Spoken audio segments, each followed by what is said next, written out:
कटरा के अभिनंदन समारोह के आयोजन के पीछे जो सबसे बड़ा उद्देश्य है कि आप सबके समर्पण तथा निस्वार्थ सेवा कार्य को राष्ट्रीय पहचान मिले और आप सब पर बाबा भोलेनाथ और माता वैष्णो देवी की कृपा भी बनी है। मैं मानता हूं कि सभी श्रद्धावान बाबा बर्फानी के भक्तों और आप जैसे श्रद्धावान सेवकों ने इस प्रतिकूल परिस्थिति में इस वर्ष श्री अमरनाथ जी यात्रा 2025 में यह सिद्ध कर दिया कि समर्पण भाव से बड़ी बड़ी चुनौतियों और बड़े बड़े पहाड़ और संकट को मिनटों में दूर किया जा सकता है। आप सभी जानते हैं इस वर्ष ये पवित्र यात्रा महज 38 दिनों की थी। 3 जुलाई से प्रारंभ होकर के रक्षाबंधन के दिन 9 अगस्त को समाप्त हुई। कुल मिलाकर 4,14,000 से ज्यादा श्रद्धालुओं ने बाबा बर्फानी के दर्शन किए, आशीर्वाद प्राप्त किए। तमाम चुनौतियों के बीच मैं इस आंकड़े को ऐतिहासिक मानता हूं। गत वर्ष 5,12,000 लोग दर्शन किए थे। हेली सर्विस चल रही थी। 80 से 82,000 लोग हेलीकॉप्टर से गए थे। अगर इस वर्ष भी हेली सर्विस चलती तो मैं समझता हूं कि उस आंकड़े के आसपास हम पहुंच गए होते। अन्य आंकड़ों को अगर देखा जाए तो इस वर्ष लगभग 28,500 पोनी वाले, पिट्ठू वाले और पालकी वाले भी बाबा बर्फानी के भक्तों की सेवा में जुटे थे।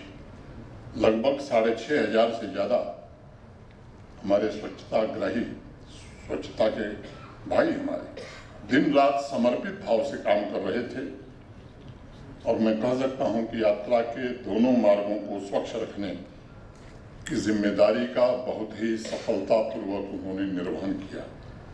Solid waste management, solid waste के डिस्पोजल के लिए पिछले वर्ष की तरह इस वर्ष भी जीरो लैंडफिल बेस्ड अप्रोच को अपनाया गया और लिटर फ्री यात्रा के लक्ष्य को भी प्राप्त करने में हम सफल रहे। इसमें स्वच्छाग्रहियों का बहुत ही महत्वपूर्ण योगदान है। मैं उनका भी हृदय से आभार व्यक्त करता हूं। आप सब जानते हैं चंदनबाड़ी और बालटाल दोनों स्थानों पर 100 बेड के हॉस्पिटल की अच्छी व्यवस्था श्राइन बोर्ड ने करी है। यात्रियों की सेवा के लिए 1,222 डॉक्टर्स और नर्सिंग स्टाफ दिन रात वहां डटे रहते हैं। 771 इसमें जो लोग सेवा देते हैं वो जम्मू कश्मीर संघ राज्य क्षेत्र से बाहर से आते हैं। इस मंच से उनका मैं विशेष रूप से आभार व्यक्त करता हूं।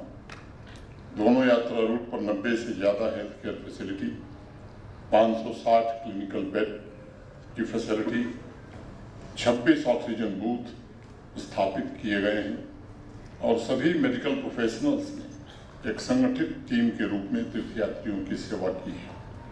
पिछले वर्ष की तरह इस वर्ष भी सभी लंगर ऑर्गेनाइजेशंस ने बाबा बर्फानी के भक्तों को यात्रा एरिया, वो बालटाल एक्सिस हो, संगम टॉप हो, होली के एरिया हो, पहलगाम एक्सिस हो, श्रीनगर यात्री निवास हो या मार्ग हो, मुफ्त भोजन। और ये नहीं कि भोजन कराना है, हमारे यहाँ कहा जाता है कि सत्कार पूर्वक लोगों को आग्रह करके बुला करके भोजन और नाश्ता आपने कराया। कुछ स्वयंसेवी संस्थाओं ने free of cost battery car की सेवा प्रारंभ की। कुछ ने पिट्ठू और घोड़े के लिए घास का इंतजाम किया मुफ्त में। यात्रियों एवं लंगर सेवादारों की सुरक्षा और सुविधा के लिए सुनिश्चित किया गया था कि होली केव और लोअर होली केव में लंगर केवल सुरक्षित स्थान में ही लगेंगे। लंगर सेवादारों को केवल वैलिड RFID कार्ड के साथ यात्रा क्षेत्र में जाने की अनुमति दी जाती थी। आपसे मैं एक निवेदन करना चाहूँगा। इस यात्रा की संवेदनशीलता को आप जानते हैं। बड़ी संख्या में जम्मू कश्मीर पुलिस के हमारे ऑफिसर्स, जवान, CAPF की ढेर सारी कंपनियां, आर्मी और एयरफोर्स, आर्मी पूरी तरह से इस यात्रा में लगती है। आपसे भी मैं निवेदन करना चाहूँगा कि हमें भी ये ध्यान रखना होगा कि केवल ये जिम्मा सुरक्षा बलों का नहीं है, ये हमारी भी जिम्मेदारी है कि हम कोई ऐसा काम, ऐसी कोई गतिविधि न करें कि सुरक्षा में कोई प्रश्न चिन्ह खड़ा हो सके। मैं आप सबका हृदय से आभार व्यक्त करता हूँ और अगर मजाकिया अंदाज में कहूँ तो आज की बदलती दुनिया में किसी भी बड़े आयोजन में दो चीज़ों की बड़ी आवश्यकता होती है, एक डेटा और दूसरा आटा। डाटा और आटा, इसके बिना मैं समझता हूँ कि देश की दुनिया नहीं। मैं समझता हूँ कि प्रशासन की टीम, मैं नाम नहीं ले रहा हूँ क्योंकि इतने नाम हैं, और सबने भक्ति भाव से, समर्पण के साथ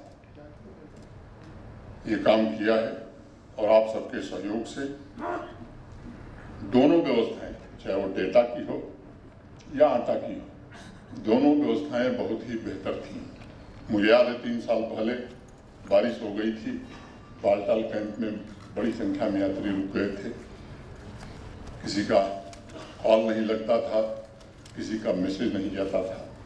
3 साल में जितनी कैपेसिटी बढ़ी है, अब चाहे जितनी संख्या हो जाए, किसी भी यात्री को, किसी भी सेवादार को अब दिक्कत न कॉल करने की होती है, न मैसेज करने की, न डेटा की प्रयोग की। दोनों यात्रा रूट और ऑप्टिकल फाइबर केबल की व्यवस्था पिछले वर्ष ही कर दी गई थी।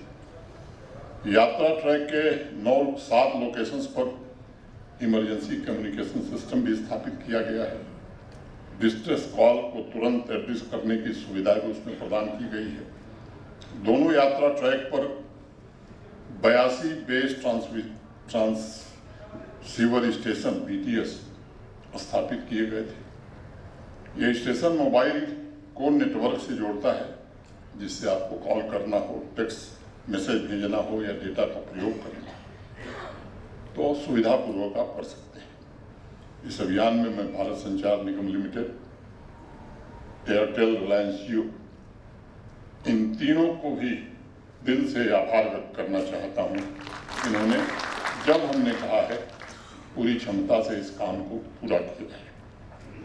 IMD और DGRE ने अपने मॉडर्न वेदर स्टेशन की मदद से मौसम का पूर्वानुमान करके यात्रा को पूरी तरह से सुरक्षित और चाक चौबंद बनाने में मदद किया। मैं सुरक्षा बलों को भी विशेष रूप से धन्यवाद करना चाहता हूं, जिस मेहनत से और जिस मानवीय संवेदना के साथ ऐसे दृश्य हैं, अपनी आंखों से आपने भी देखे हैं। मैं भी राजभवन में कंट्रोल एंड कमांड सेंटर में बैठ करके देखता था। अपंग व्यक्ति, कोई ऐसी महिला जो चल नहीं पा रही थी, सुरक्षा बलों के जवान अपने परिजन की तरह उसे अपने कंधों पर उठा करके बाबा का दर्शन करा रहे थे। सिविल एडमिनिस्ट्रेशन के भी हमारे सभी साथी बन, चाहे वो हमारे कलेक्टर हों या डिफरेंट डिपार्टमेंट के सेक्रेटरी हों, डिविजनल कमिश्नर और IG तो इस यात्रा के मुख्य रूप से करता धरता रहते हैं। सब ने मिलजुल करके इस तरह का प्रबंध किया कि आज मैं संतोषपूर्वक ये बात कह सकता हूँ कि जो फीडबैक का सिस्टम पिछले 3 साल से हमने स्थापित किया है, जो पैरामीटर्स हमने तय किए हैं, इस बार के पैरामीटर हर बार से अच्छे हैं। मैं उम्मीद करता हूँ कि आगे और जो रैपिड असेसमेंट सिस्टम फीडबैक का बनाया गया, 95% से ज़्यादा श्रद्धालुओं ने इस यात्रा की व्यवस्था को बहुत बेहतर बनाया, बड़ी तारीफ की। ये संभव हो सका है सबके सामूहिक प्रयासों के कारण। सब लोग सामूहिक प्रयास न करते तो मैं समझता हूँ कि ये संभव नहीं था। मैं मानता हूँ कि जम्मू कश्मीर के इस विशाल आध्यात्मिक, सांस्कृतिक और धार्मिक समागम में लंगर से जुड़ी स्वयंसेवी संस्थाओं का भी बहुत ही अभूतपूर्व योगदान है और हर वर्ष यात्रा को भव्य और दिव्य बनाने में पूरी श्रद्धा के साथ आप सब काम करते हैं। हमारे यहाँ तो हमारी संस्कृति में कहा गया, अन्नम ब्रह्मा रसो विष्णु भोक्ता देवो महेश्वर, अर्थात भूखे को भोजन कराना ये भगवान भोलेनाथ की सबसे बड़ी सेवा है। और आप लोगों ने उससे प्रेरणा लेकर के महेश्वर के पावन तीर्थ में संस्कारों की इस परंपरा को अभी भी जीवंत बनाया है। मैं फिर से आप सबका हृदय से अभिनंदन करता हूँ। हमारी संस्कृति में ये भी कहा गया, सेवा धर्म परमः श्रेय परहितम कर्तव्यम सदा दीना नाम पकारेण ही जीवनम संपूर्ण भवेत्। अर्थात सेवा धर्म सबसे उत्तम और कल्याणकारी है। सेवा से ही जीवन को सार्थक बनाया जा सकता है। मैं मानता हूँ कि जिस संस्कृति में सेवा के प्रति ऐसा भाव हो, श्रद्धा जिसका मूल आधार हो, वहाँ तीर्थयात्रा की अलौकिक अनुभूति तीर्थयात्रियों को जीवन पर्यंत स्मरण रहेगी। श्री अमरनाथ जी श्राइन बोर्ड का भी निरंतर ये प्रयास है कि तीर्थयात्रा में सभी श्रद्धालुओं को अद्भुत आध्यात्मिक अनुभव हो। और इस वर्ष मैं समझता हूँ 38 दिनों के अनुपम समागम ने बाबा अमरनाथ के भक्तों, संत समाज को जम्मू कश्मीर की संस्कृति, कला और परंपरा से भी परिचित कराया है। मैं जम्मू कश्मीर के सिविल सोसाइटी और आम नागरिकों का भी विशेष रूप से आभार व्यक्त करना चाहता हूँ। उन्होंने भी पूरी संजीदगी के साथ इस यात्रा में अपना पूरा सहयोग दिया है। कटरा में आज लंगर संगठनों के सम्मान समारोह द्वारा पूरे देश को, दुनिया को ये संदेश देने की कोशिश है कि भारत की स्पिरिट को दुनिया की कोई ताकत हरा नहीं सकती। इस वर्ष सभी स्टेक होल्डर्स के अटूट दृढ़ संकल्प के साथ श्री अमरनाथ जी की पवित्र तीर्थ यात्रा के सफल आयोजन ने ये दिखाया है कि हम दुनिया में किसी से भी पीछे नहीं है। यह निस्वार्थ सेवा के प्रति भारत के लोगों की दृढ़ प्रतिबद्धता का प्रमाण है तथा रिसर्जेंट इंडिया का भी एक जीता जागता नमूना है। मैं एक बार पुनः बाबा अमरनाथ जी के श्रद्धालुओं के प्रति निस्वार्थ सेवा कार्यों के लिए सभी लंगर संगठनों, लंगर एसोसिएशन के प्रधान श्री राजन कपूर जी और उन तमाम स्वयंसेवी संस्थाओं को हृदय की गहराइयों से बधाई देता हूं और आपके कार्यों की सराहना करता हूं। राजन जी ने कहा कि यात्रा 8-9 लाख जा सकती है, यात्रा 30 लाख के ऊपर जा सकती है।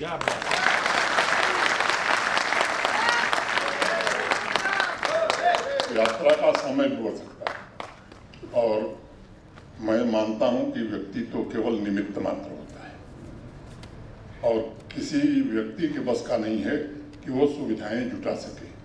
भोलेनाथ खुद सुविधाएं जुटाएंगे और वह दिन दूर नहीं है जब रोपवे से बालटाल से लोग चलेंगे और बाबा का दर्शन करेंगे। मैं समझता हूं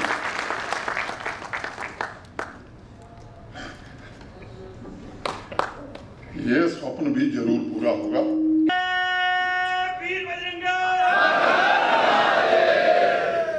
दूर दूर से आए हैं, मैं आपका आभार व्यक्त करता हूं।